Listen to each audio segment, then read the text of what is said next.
chegada agora no início do ano, como é que foi o contato? Foi o contato direto do Pedro ou outra pessoa do Cruzeiro? Você chegou... Como é que foi esse primeiro contato? Acho que como tudo no futebol foi tudo muito rápido, né?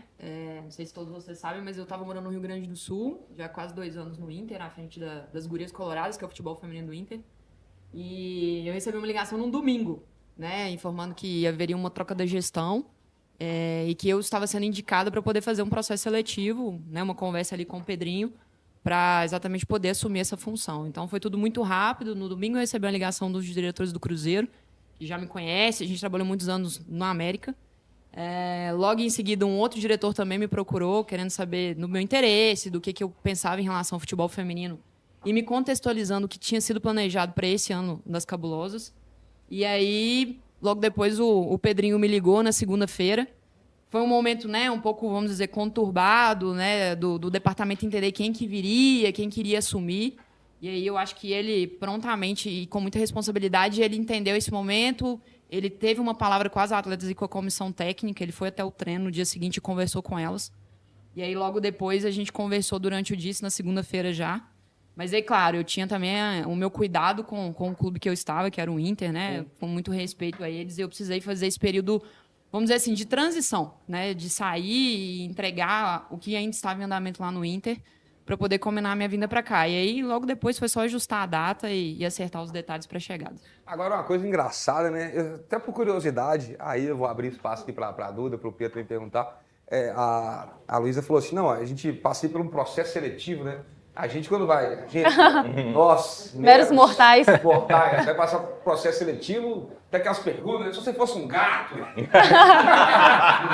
se você fosse um animal, que animal você seria? Né? Tem aqueles negócios, né? Como é que você se define? Você trabalha em grupo, né? Tem esses negócios. Como é que é esse processo seletivo? Bom, durou 5 minutos, né? Uma ligação de 5 minutos com o Pedrinho e... Tanto que no dia seguinte ele mesmo já avisou, não, ela tá vindo, já tá tudo certo, eu não tinha nem conversado com ele ainda. Aquele jeitão do Pedrinho. O jeitão dele, mas acho que fluiu bem a conversa de 5 minutos e a coisa caminhou bem. Mas acho que a gente pontuou muito, eu conheci o trabalho, acho que também pela minha experiência com futebol feminino, eu falei um pouquinho com ele ali do que eu pensava de categoria de base, de projeto a longo prazo no futebol, eu acho que ele gostou do que ele ouviu. Ele vai começar a pegar, ó. Se você pudesse escolher um animal para te definir, qual que você escolheria? Eu? Agora? Nossa, difícil. Não sei, a raposa. Ia passar, né? Ia passar de primeiro. Vamos lá, Duda, Pedro, fica à vontade.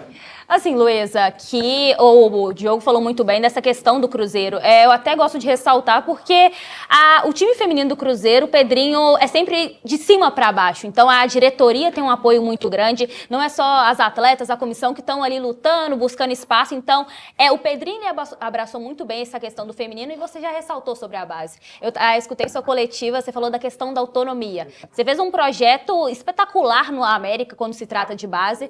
E o Cruzeiro, que não tem uma limitação orçamentária comparado do América, então tem um investimento um pouco maior. Como você pretende montar essa base, tendo em vista médio e longo prazo e, é claro, já pensando na formação da base não só para competições pontuais também?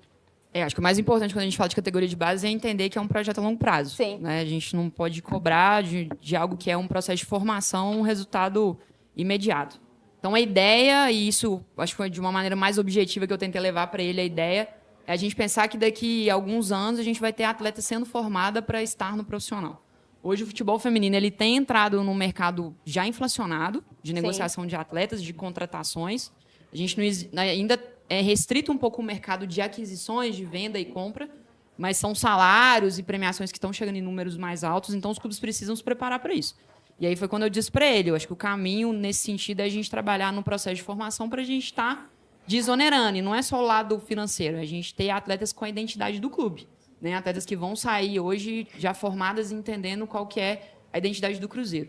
Então a gente precisa, num primeiro momento, por isso a decisão de formar o Sub-17, a gente precisa ter prazo para formar essas meninas até chegarem ao profissional. O Sub-20 já não é formação mais, né? O Sub-20 já é aprimoramento da atleta.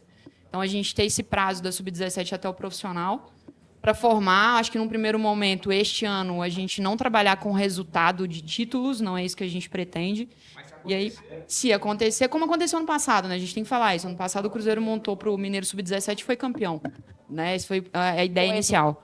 Exatamente. Então, assim, a gente tem esse ano no calendário do Sub-17 muito mais competições que no Sub-20 também. Então, para a gente faz muito mais sentido disputar um Campeonato Mineiro, Campeonato Brasileiro, que o Cruzeiro já tem vaga pelo título do Mineiro. E no final do ano a gente, quem sabe, conquistar, e aí é contato, é buscar, que é a vaga na Copinha. Sabendo que é uma competição sub-20, então por isso que é importante ter essa ideia de que não são os títulos agora no primeiro momento, que isso aí vai ser uma consequência muito positiva, óbvio. Mas eu acho que o momento é esse, assim, a gente ter isso muito bem claro e aí cada vez mais ter uma proximidade com o que é feito no profissional também, que eu acho que essa é a linha de raciocínio para a categoria de base. E você Pedrão, tem do lado, perdão, Duda, fala. Você tem do lado também um técnico que tem uma experiência, né, Exato. com categoria de base, o Jonas, que foi campeão com sub-20 mesmo. É. Fazendo um link, primeiramente, Luísa, muita sorte no Cruzeiro, muito Obrigada. sucesso.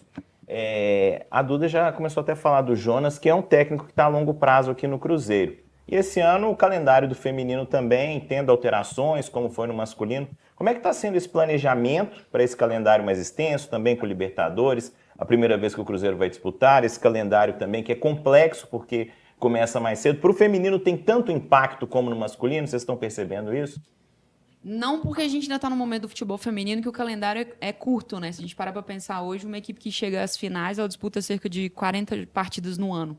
Isso sempre foi algo que a gente questionou muito na estruturação do futebol feminino, que é um calendário curto. E isso a CBF tem mudado, né, de 2 anos para cá, tanto que a Copa do Brasil voltou. Tá aí mais uma competição também que é bem tradicional para o Cruzeiro e que o feminino não vai ser diferente. Ano passado a gente deu azar, né, de logo ali já pegar o Corinthians no sorteio.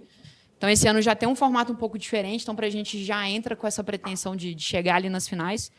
Mas eu acho que não impacta tanto a partir do momento que agora também as competições se tornam mais extensas. Então, o brasileiro também vai ser mais extenso esse ano. E aí, obviamente, que isso impacta no planejamento de elenco, né? Então, o trabalho que o Jonas já vem fazendo desde o ano passado, por mais que eu cheguei agora, mas eu tentei entender um pouco do que foi feito ano passado nesse planejamento de elenco, de entender as necessidades do grupo, o que ele via ali como, né, o treinador na montagem desse elenco.